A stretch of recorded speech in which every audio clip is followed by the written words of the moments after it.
Les échos de la primature où cet après-midi, le chef du gouvernement, Commissaire Lam Klassou, conférait avec une délégation de la Chambre de commerce et d'industrie du Togo. Selon son président Essaouna Meba, il est question de faire part au Premier ministre de la tenue prochaine à Lomé d'importantes rencontres économiques. Nous l'écoutons nous en dire plus au micro de Carmen Madji Akako. Et nous sommes venus lui dire que la Chambre de commerce et d'industrie du Togo a l'honneur d'organiser une grande conférence, la CPCCAF, la conférence permanente des chambres consulaires africaines et francophones. C'est la 41e Assemblée générale. À cet effet, le Togo aura l'opportunité d'avoir la présidence de cette conférence et beaucoup d'opportunités vont jaillir. En marge de cela, il y a la foire régionale de Lyomois qui aura lieu ensemble avec la foire internationale de Lomé. Donc autant d'opportunités pour que les opérateurs économiques togolais puissent se faire valoir et tisser des relations d'affaires. Parce qu'il y aura une pléthore d'hommes d'affaires étrangers, 129 délégations, 29 pays, et tout cela va permettre un brassage sur le plan international. Le Premier ministre a bien accueilli cet événement et nous pensons que le gouvernement sera largement représenté et nous tenons à remercier le président de la République, Faure Zinagnatimbe, qui met toutes les conditions nécessaires pour que le pays soit reconnu de l'extérieur. Aujourd'hui, partout quand on bouge, on sent que le Togo est en train d'aller de l'avant, ce qui permet à nos affaires de prospérer. Import-export, les échanges commerciaux à l'échelle plus large. Parlons-en maintenant avec la 41e Assemblée générale de la conférence des chambres consulaires africaines et francophones. Nous l'annoncions en titre d'ailleurs. Lomé accueille cette rencontre-là depuis ce matin. Les affaires constituent la toile de fond des échanges. Un nouveau bureau aussi est attendu à la fin des travaux. Reportage signé Arnaud Kidifou. La 41e Assemblée générale de la conférence permanente des chambres consulaires africaines et francophones que le Togo organise permet aux chambres des 20 pays membres d'évaluer l'état de la coopération sud-nord en termes de promotion des affaires. Le Togo, qui a gagné 2 points selon le rapport Doing Business en matière d'amélioration du climat des affaires, prendra la présidence de cette institution. Le Togo a l'honneur de prendre la présidence de la CPCCAF et la CPCCAF a pour rôle de développer le commerce intra-pays et à partir de là, le Togo va bénéficier de certains projets nécessaires pour le développement de notre économie.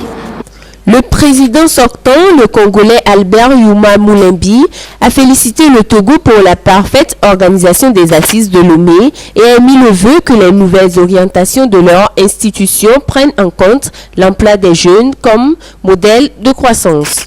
L'orientation essentielle de la CPCCAF, c'est encadrer les très petites et les petites et moyennes entreprises pour qu'elles se développent non seulement dans leur propre pays, mais dans les échanges internationaux, à travers des formations, l'intelligence économique et ce que nous appelons le compagnonnage industriel, c'est-à-dire on prend une entreprise du Nord, je prends une entreprise de Toulouse, qui vient accompagner, mettons, un garage à Lomé pour lui permettre de rendre des prestations de services à niveau de qualité standard pour être compétitif non seulement sur le marché local, mais demain, après-demain, sur le marché international. Donc c'est ça l'objectif essentiel de la CPCCAF aujourd'hui, c'est mettre la formation, l'accompagnement industriel et commercial pour les petites et très moyennes entreprises africaines. La ministre du Commerce et de la Promotion du secteur privé a présenté les atouts dont dispose le pays avant d'inviter les opérateurs économiques des autres pays à saisir cette opportunité pour nouer des relations d'affaires avec leurs homologues togolais. Je voudrais saisir cette opportunité qui m'est offerte pour vous adresser une invitation spéciale, surtout en tant qu'opérateur économique, à faire l'expérience d'investir au Togo. Les conditions d'exercice étant aujourd'hui plus attrayantes que jamais auparavant.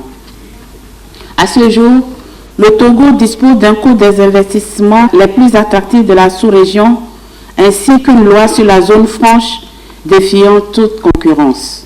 Venez investir au Togo et vous ne serez pas déçus. Parallèlement à ces assises, il est prévu des réunions d'affaires et des rencontres B2B. Les opérateurs économiques présents à Lomé feront également un tour à la foire régionale de l'intégration de l'UEMOA qui ouvre ses portes le samedi 21 novembre 2015.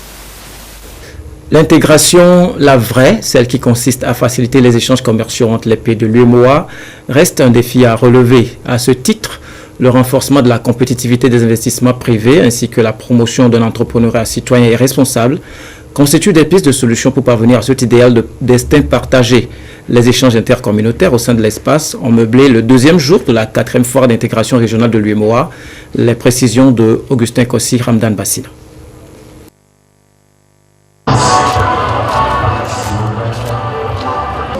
Au deuxième jour de la 4e foire régionale de l'intégration de l'UEMOA, une rencontre d'affaires destinée à promouvoir les échanges intracommunautaires en vue de l'émergence économique des 8 pays de l'Union. À cette journée de réflexion, opérateurs économiques et universitaires ont partagé les expériences afin d'identifier les entraves à la promotion des échanges à l'intérieur de chaque pays membre. En termes de réalisation, nos échanges intracommunautaires connaissent pas mal d'outils d'accompagnement pour que la région puisse connaître un niveau d'échange intracommunautaire assez élevé. Je parlerai tantôt des règles d'origine codifiées par l'acte additionnel, le protocole additionnel numéro 3 de 2001 qui permet la libre circulation des produits du cru et de l'artisanat ainsi que les produits industriels agréés. Libre circulation des produits, biens et services, oui, mais il faut aussi et nécessairement un entrepreneuriat citoyen responsable. Là aussi, des réflexions sont menées afin d'insuffler une nouvelle dynamique au monde des affaires dans l'espace communautaire. Pour que nos États puissent émerger, il faudrait que chaque opérateur économique puisse prendre sur lui, n'est-ce pas, ce devoir de citoyenneté et de responsabilité qui se résume en plusieurs volets, à savoir que les citoyens doivent pouvoir s'acquitter de leurs devoirs fiscaux.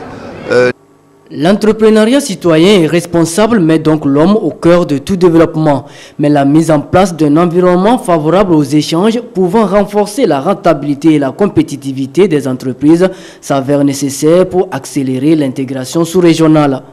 Et cette 4e foire s'y prête bien, elle qui permet au monde des affaires de déguster les mets de chaque pays membre de l'UEMOA, une preuve palpable de l'intégration sous-régionale tant souhaitée.